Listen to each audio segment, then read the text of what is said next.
Dear students, now we are going to review the protein structures chapter. Generally, the protein structures can be classified into four overall types. The first is the primary structure, the second is the secondary structure, then the tertiary structure, and lastly the quaternary structure. The primary structure of proteins is simply the amino acid sequence of each protein. So how these amino acids they come together defines the protein's primary structure. Once the amino acid chain has formed, then it folds onto itself to create some secondary structures.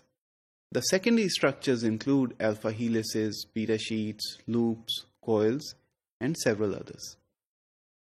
Now, these secondary structures can also come together to create bigger combinations and bigger structures.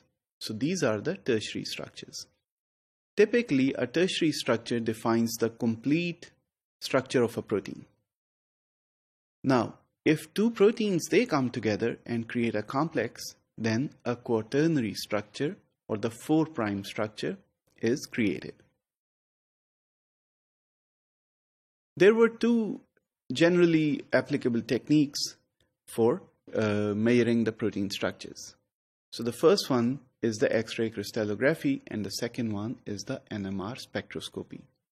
We looked into the details of X-ray crystallography wherein the protein in the sample is crystallized and then X-rays are shot onto the sample, and the diffraction that happens from the crystal structure, they are deciphered and the protein structure is calculated. Here, an important point was delivered that the number of protein sequences that we know are far greater in number as compared to the protein structures.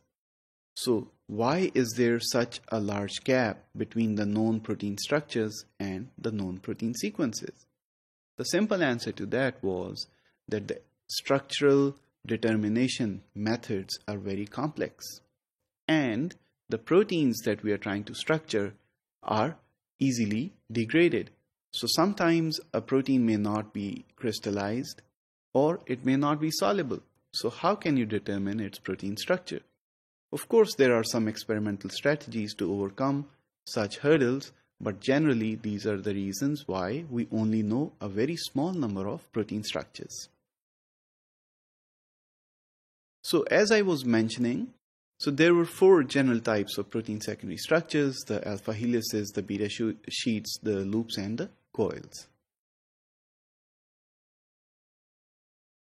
So towards predicting the structure of these proteins, the fundamental concept that is employed is the propensity of amino acids to occur within each secondary structure.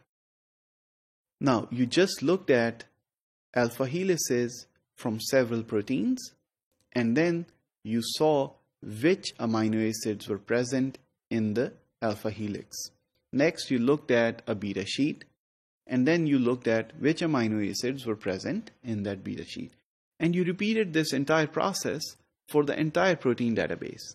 So you arrived at something called the propensities for each amino acid to occur within a specific secondary structure. So this is a statistical approach towards determining the structure of proteins. Of course, there can be other approaches such as energy-based approaches, which we also studied.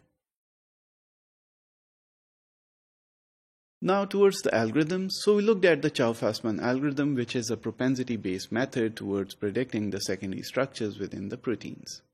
So provided an amino acid sequence and the propensity for each amino acid to occur in the secondary structures, we could fold that sequence into protein structures. Lastly, we also looked at the protein data bank or the database for the protein structures. So it is the most important resource if you're trying to work in protein structures. Of course, there were online tools as well that we looked at, such as Modeler, which can be used to study the protein structures.